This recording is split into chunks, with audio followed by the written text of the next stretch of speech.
Eleanor Jenkins hummed quietly as she watered her prized rose bushes in the morning sunlight. 15 years in this home had made every inch of her garden a labor of love. The doorbell rang, and a courier handed her an official-looking envelope. Inside was a certified letter from the Oak Ridge Estates Homeowners Association with a bold headline that made her coffee mug slip from her fingers and shatter on the kitchen tile. Property line violation. Immediate action required. The letter claimed her backyard fence encroached 6 feet onto a HOA common area, with photos, highlighted property maps, and a 30-day ultimatum to remove her fence or face daily fines of $200. Eleanor's hands trembled as she stared at the satellite image of her yard, with angry red lines drawn across her vegetable garden and the rose beds she had nurtured for over a decade. This must be some kind of mistake, she whispered to herself, reaching for her phone to call the HOA office. The pleasant-voiced receptionist on the other end quickly became hesitant when Eleanor explained the situation. "I'm sorry, Mrs. Jenkins, but President Caldwell has specifically requested he handle this matter personally. I'll need to direct you to contact him." "Martin Caldwell, my next-door neighbor?" Eleanor asked, surprise evident in her voice. "Yes, ma'am. He's requested all property line inquiries come directly to him." Eleanor thanked her and hung up, a strange feeling settling in her stomach. Martin had only been elected HOA president 3 months ago, running on a platform of neighborhood beautification and restoring property values. He'd always been cordial, if somewhat distant, during their 15 years as neighbors. But something about his recent behavior had struck her as odd. She recalled his comment during his extensive deck renovation last month. "Imagine what my view would be worth without all those plants blocking the valley vista." At the time, she'd thought it was just casual conversation, but now the words carried a different weight. Eleanor walked to her kitchen window and gazed out at her garden. The disputed strip of land contained her prized heritage roses, the vegetable garden that supplied her with fresh produce all summer, and the small memorial bench where she'd placed her husband Robert's ashes beneath his favorite dogwood tree. This wasn't just property, it was her sanctuary. She made herself a fresh cup of tea to steady her nerves, then went to her home office. From the bottom drawer of her filing cabinet, she retrieved the fireproof box where she kept all important documents. Inside were the original property papers, the survey conducted when she and Robert purchased the home, and yearly tax assessments, all meticulously organized by her late husband, who had always been particular about documentation. The property survey was crystal clear. The fence line matched exactly what the county had on record. Her property extended precisely to where her fence currently stood, including the small gradient where her garden flourished. According to these papers, that land was unquestionably hers. Eleanor spread the documents across her dining room table, comparing them with the HOA notice. The discrepancy was striking. Somehow, the HOA's version of her property line cut a clean 6-foot strip off the back of her yard. Exactly the width that would significantly enhance the view from Martin's newly expanded deck. "This can't be a coincidence," she murmured, reaching for her phone to take photos of her documents. The sinking feeling in her stomach was quickly being replaced by something else. Determination. At 67, Eleanor had weathered her husband's death, raised 2 children alone, and fought breast cancer into remission. She wasn't about to let someone take her garden without a fight. She glanced at the framed photo of Robert on the wall, his kind eyes seeming to encourage her. "Looks like we've got another battle ahead, dear," she said softly. "But I won't be bullied in our home." Eleanor drove to the county records office the next morning, dressed in her most professional outfit, the navy pantsuit she'd worn to her retirement party from the library 5 years ago. The young clerk at the front desk looked bored until Eleanor mentioned property surveys. "You're the 3rd person from Oak Ridge Estates this month," he remarked, typing into his computer. "Really? Who else came in?" Eleanor asked casually. "Can't say specifically, but one was definitely your HOA president. Made quite a fuss about needing certified copies urgently." After 2 hours comparing documents in a windowless room that smelled of old paper and coffee, Eleanor discovered something alarming. A new survey had been filed just 6 weeks earlier, mysteriously correcting boundaries throughout the neighborhood. The surveyor's name on the document was Timothy Caldwell.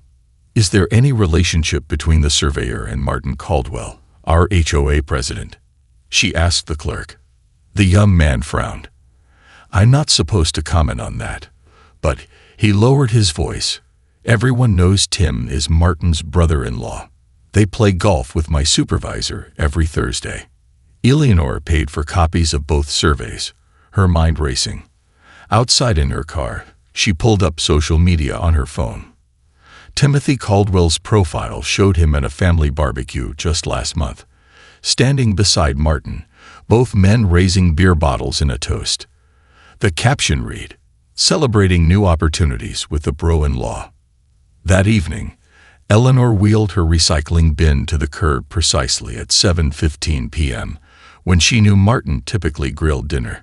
Sure enough, he was hosting a small gathering on his expanded deck. Eleanor paused, pretending to adjust something in her bin while observing the group. Martin, 2 other HOA board members, and a man in a polo shirt with a construction company logo. Using her phone's camera zoom under the pretense of checking emails, she snapped several photos of what appeared to be architectural plans spread across the patio table. Back inside, she enhanced the images on her computer, her suspicions confirmed. The drawings clearly showed a second-tier deck expansion and hot tub area extending precisely into the space currently occupied by her garden. Someone had even sketched in a sunset view sightline directly through where her rose trellis currently stood. The next morning, Eleanor timed her daily walk to coincide with when she'd seen Martin leave for work. As she strolled past his house, a white landscaping truck pulled into his driveway. She slowed her pace, bending to retie her shoelace near his property line, while the contractor examined the area between their yards. "Mrs. Jenkins," the young landscaper called out, recognizing her. It was Danny Peterson, whose mother attended Eleanor's book club. "Are you finally hiring us for some work?" "Just admiring your previous jobs in the neighborhood," Eleanor replied with a warm smile. "You did the miller's yard so beautifully." Danny beamed with pride but looked confused when Martin's wife, Diana, came outside and gave Eleanor a cold look. "Danny, you should discuss the project directly with my husband," Diana said curtly. "Yes, Mom," Danny replied, then turned back to his clipboard. "Just confirming the specifications here. Removal of all existing vegetation along the back fence line, grading the slope, and prepping for hardscaping to match the existing deck." Mr. Caldwell was very specific about the timeline. Said we need to be ready to start work in exactly 29 days.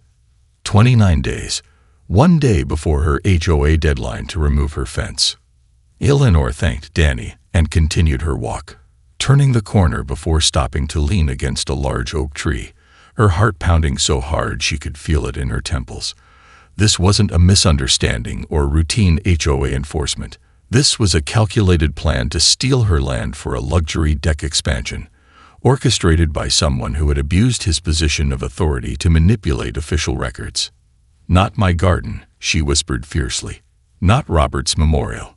Not on my watch." Eleanor bought fresh blueberry muffins and brewed a pot of her special vanilla bean coffee the next morning. At precisely 9 o'clock, she welcomed Sofia Petrova, her 82-year-old neighbor from across the street, for their monthly breakfast chat. Sofia had lived in Oak Ridge Estates since the development first broke ground 30 years ago. "These muffins are divine, Ellie," Sofia commented, carefully cutting hers into small, manageable pieces. "Almost makes me forget about that ridiculous letter from the HOA." Eleanor nearly dropped her coffee cup. "You received a letter too?" Sofia nodded, reaching into her handbag for a crumpled envelope. "Something about my koi pond extending 3 feet into common property. Preposterous. My late husband designed that pond with the developer himself." Eleanor spread her letter alongside Sofia's on the dining table. The formatting was identical. Same letterhead, same thread of fines, same 30-day timeline. Only the specific violation differed. Who else has received these letters? Eleanor wondered aloud. Margaret Williams called me in tears yesterday, Sophia replied. Her wheelchair ramp apparently violates some setback rule now. They're demanding she remove it. By lunchtime, Eleanor had made 5 phone calls and discovered 3 more neighbors with similar notices. The Patel's vegetable garden, the Johnson's children's playset, and Dr. Rivera's accessibility modifications for his mother, who suffered from dementia. Each property had something in common. They backed up to homes owned by HOA board members or their close friends. The next morning, Eleanor settled into her favorite corner booth at Magnolia Cafe with her laptop, intending to organize her findings. At the adjacent table, 2 men in construction company polos were speaking just loudly enough for her to overhear. Martin wants the full expansion done before his anniversary party in September, the older man said. Says his wife's been wanting a proper entertaining space for years. Pretty tight timeline considering we need to clear out all that landscaping first, his colleague replied, scrolling through photos on his tablet. Some old lady's garden, right? Lots of established plants to remove. Don't worry about permits or inspections, the first man chuckled. Having your cousin at the county office helps speed things along. Martin's already got preliminary approval. Eleanor's fingers froze over her keyboard. Preliminary approval. The HOA hadn't even voted on the alleged common area designation yet. Coffee refill. Mrs. Jenkins.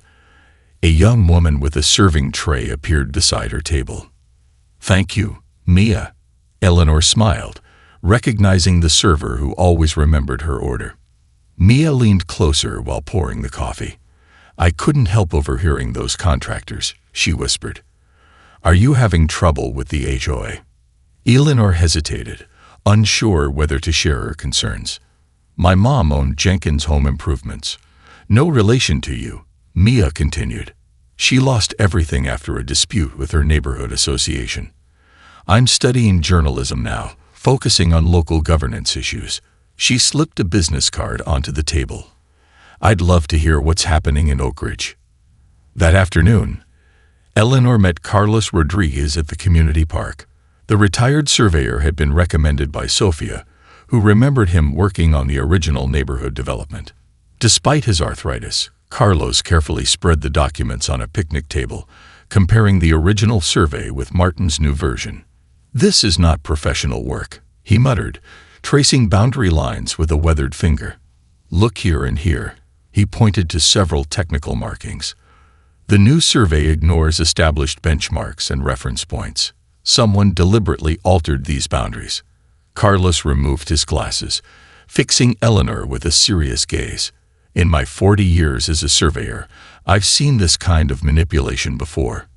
Developers trying to squeeze in extra lots, neighbors disputing fence lines, but never an HOA president rewriting an entire neighborhood map for personal gain. Can we prove it's incorrect? Eleanor asked. Carlos nodded slowly.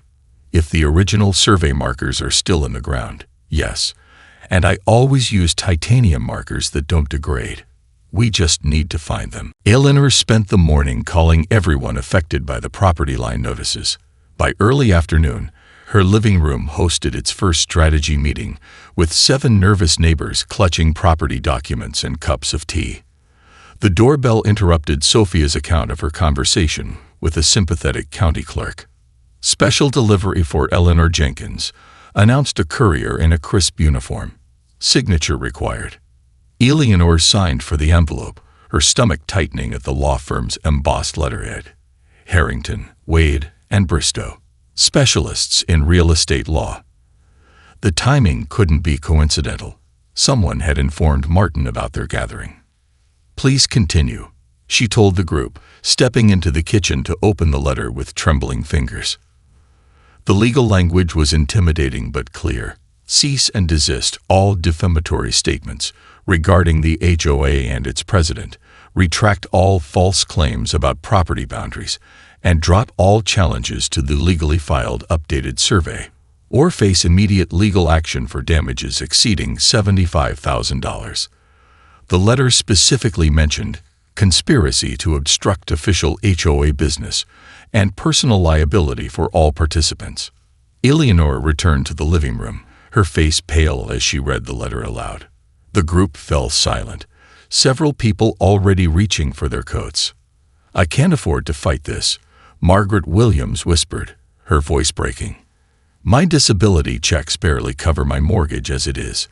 My wife will kill me if I risk a lawsuit," murmured Dr. Rivera, sliding his documents back into his folder. "Maybe we should just comply." The mood in the room shifted toward defeat until a quiet voice spoke from the corner. Liza Chen, a paralegal who had moved to the neighborhood just 18 months ago, had been silently taking notes throughout the meeting. "This letter is textbook intimidation," she said, rising from her seat. "My grandmother owned a small restaurant in Chinatown. When developers wanted her block, they used similar tactics: threatening letters, sudden code violations, manipulated property records." Lisa opened her laptop, turning the screen to show a presentation titled HOA Fraud Cases, Patterns, and Legal Responses. "I've been researching this since I received my notice last week," she explained. "Martin's actions match at least 6 documented cases of HOA fraud in this state alone. I've already spoken with my firm's partner who specializes in these disputes." She displayed a checklist of evidence they would need. The most compelling would be finding original survey markers that contradict the new survey. That would prove deliberate manipulation. The group's energy transformed as Lisa outlined a specific plan, assigning tasks to each person. Eleanor felt hope returning, until her grandson Tyler, who had been helping document the meeting, pointed out the window. "Grandma, there's a guy taking pictures of all the cars parked outside." The following Saturday, Eleanor and Carlos met at dawn to examine her property line before curious neighbors or hostile board members could interfere. Carlos brought his old surveying equipment, despite his arthritic hands. "The original markers should be approximately here," he explained, indicating a spot near Eleanor's rose trellis. "These are typically small metal discs embedded in concrete, sometimes buried a few inches deep over time." Eleanor carefully moved aside her prized peace roses, while Carlos scanned the area with a metal detector. After 20 minutes of methodical searching, the device emitted a high-pitched tone. "Found something," Carlos said, kneeling with difficulty. They carefully excavated a small area, revealing a tarnished metal disc with engraved numbers matching the original survey. Carlos photographed it from multiple angles, including with a measuring tape showing its precise location. "This is indisputable evidence," he said triumphantly. "This marker has been here for decades, exactly where your documents show it should be." As they were documenting their discovery, a shadow fell across them. Martin Caldwell stood at the edge of Eleanor's garden, his face flushed with anger. "What do you think you're doing?" he demanded. "This is HOA property you're digging up." Eleanor's confrontation with Martin had ended abruptly when Tyler, her quick-thinking grandson, began live-streaming the encounter. Martin had retreated, muttering threats about restraining orders and property damage. The video quickly garnered attention online, catching the eye of a local news reporter who contacted Eleanor for an interview. 3 days later, Eleanor sat nervously in the Oak Ridge Community Center, arriving 30 minutes early for the emergency HOA meeting she and 14 other homeowners had formally requested. The room gradually filled with curious and concerned residents, many of whom Eleanor had never seen at HOA meetings before. "Did you see the article in this morning's Herald?" whispered Sophia, sliding into the chair beside her. "Someone leaked documents showing Martin's brother-in-law received an unusually large payment for that fraudulent survey." At precisely 7 p.m., the door swung open. Martin strode in confidently with 3 other board members, faltering momentarily when he noticed 2 unexpected visitors waiting near the front table, a stern-looking woman in a county inspector's uniform and a professional man in a crisp suit who introduced himself as Detective Rivera from the Real Estate Fraud Division. "Before we proceed with the agenda," the detective explained to the suddenly silent room. "I should inform everyone that my department has received multiple reports concerning potentially fraudulent property records affecting this community. We're here in an observational capacity tonight." Martin's complexion paled visibly as he called the meeting to order, his usual authoritative tone replaced by a slight tremor. He attempted to limit discussion of the alleged boundary discrepancies, suggesting they be addressed in private consultations rather than a public forum. "Point of order," Liza Chen called out, rising from her seat with a copy of the HOA bylaws. Section 8.3 clearly states that property boundary matters affecting multiple residents must be discussed in open meetings with full transparency. Several homeowners applauded as Martin reluctantly opened the floor for discussion. Eleanor presented her evidence methodically. The original documents, photos of the survey marker, and the statements from Carlos Rodriguez attesting to the inconsistencies in the new survey. The atmosphere shifted dramatically when board member Heather Wilson unexpectedly raised her hand. "I need to make a statement," she announced, her voice unsteady. I approve the new survey without proper verification." A murmur ran through the crowd as Heather explained how Martin had assured her it was a routine correction of outdated records. "He promised to support my pool installation request if I helped expedite the approval," she admitted, tears welling in her eyes. "I never thought he'd use it to target specific homeowners. I'm tendering my resignation from the board, effective immediately." The county inspector took the floor next, confirming that the original survey markers matched Eleanor's documents perfectly. "Based on these findings," she stated firmly, "I've suspended all permits related to the disputed properties pending a complete investigation." During a tense recess, Eleanor stepped into the hallway for a breath of air. Around the corner, she heard Martin's agitated voice. "We need to move quickly." The old bat found the original marker, and now the county's involved. He never noticed Eleanor standing just feet away, or her phone recording his every word. When Detective Rivera received this new evidence, his professional demeanor hardened. He motioned for Martin to step outside, where two uniformed officers waited. The meeting abruptly adjourned when Martin was escorted to a police cruiser for formal questioning regarding potential fraud charges. As shocked neighbors dispersed in buzzing clusters, Eleanor found Diana Caldwell sitting alone in her car, watching her husband being driven away. When Eleanor gently tapped on the window, Diana's tear-stained face turned toward her with unexpected relief. "I had no idea what he was doing," Diana confessed after inviting Eleanor into the passenger seat. "He's been obsessed with expanding our deck since that home improvement show featured luxury backyards last year. When they rejected our application to be on the show because our view wasn't spectacular enough, something in him just snapped." 3 weeks passed in a whirlwind of legal meetings, property inspections, and community discussions. Eleanor stood in her garden on a crisp morning, watching dawn light filter through her roses. The certified envelope in her hand contained the official resolution she'd been waiting for. The HOA board, now led by interim president Sofia Petrova, had unanimously voted to rescind all violation notices and formally apologize for the unauthorized and fraudulent survey. The letter acknowledged that Eleanor's property boundaries were precisely as her original documents indicated. Additionally, the board had approved funds to restore any damages to affected properties and established new bylaws requiring multiple independent surveys before any boundary changes could be considered. Eleanor took a deep breath of the rose-scented air. The garden felt different now, not just her private sanctuary, but a symbol of standing up for what was right. The news about Martin had spread quickly through the neighborhood. Following the fraud investigation, he had accepted a plea deal requiring community service and restitution. The county had revoked his brother-in-law's surveying license pending further investigation.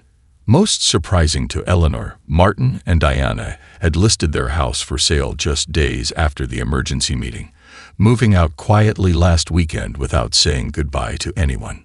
A moving truck rumbled down the street, stopping in front of Martin's former home. Eleanor watched as a tall man with salt and pepper hair directed the movers with gentle efficiency. When he noticed her watching, he waved and walked over to her fence. "You must be Eleanor," he said with a warm smile. "I'm James Winters. Looks like we'll be neighbors." "Welcome to Oak Ridge," Eleanor replied, noticing the easel and art supplies the movers were carefully unloading. "Are you an artist?" "Landscape architect, actually," James explained. "I've been looking for a home with this kind of view for years. When this property suddenly came on the market, I jumped at it." He gestured toward her garden. "Those roses are spectacular, Montgomery varieties, right? I'm hoping you might share some gardening advice once I'm settled in." "I'd be delighted," Eleanor said, surprised by the genuine warmth in his voice. That weekend, Eleanor hosted the first Oak Ridge garden exchange in her backyard.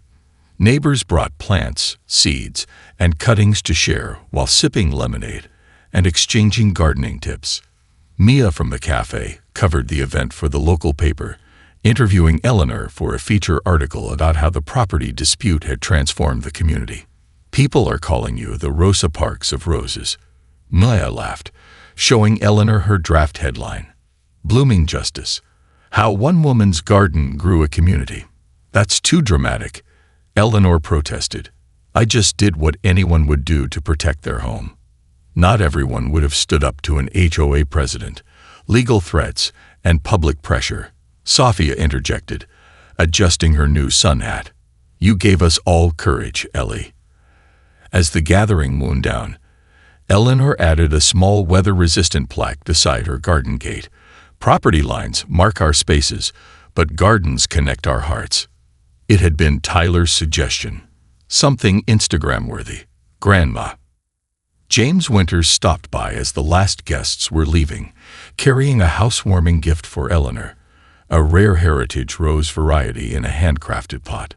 "I heard this was your husband's favorite," he said quietly. "Diana Caldwell contacted me after I bought the house. She wanted to make amends in some small way." He hesitated. She also mentioned that Martin had received his first community service assignment, gardening at the downtown senior center. Eleanor smiled at the poetic justice. Perhaps he'll discover that growing things is more satisfying than taking them. The following month, the Oak Ridge HOA held its most well-attended meeting in history. With Liza Chen's guidance, they adopted a new mission statement: to enhance community through cooperation, not control. When Eleanor received her next certified letter, it was a community award naming her garden the pride of Oak Ridge Estates, an honor created and voted on by her neighbors.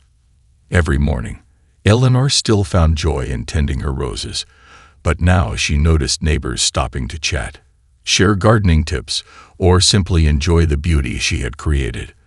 The fence that Martin had tried to move now featured a small bench where people often paused to rest and connect. The HOA still existed, but as a tool for the homeowners rather than a weapon against them. Proof that sometimes standing your ground can help everyone find better footing.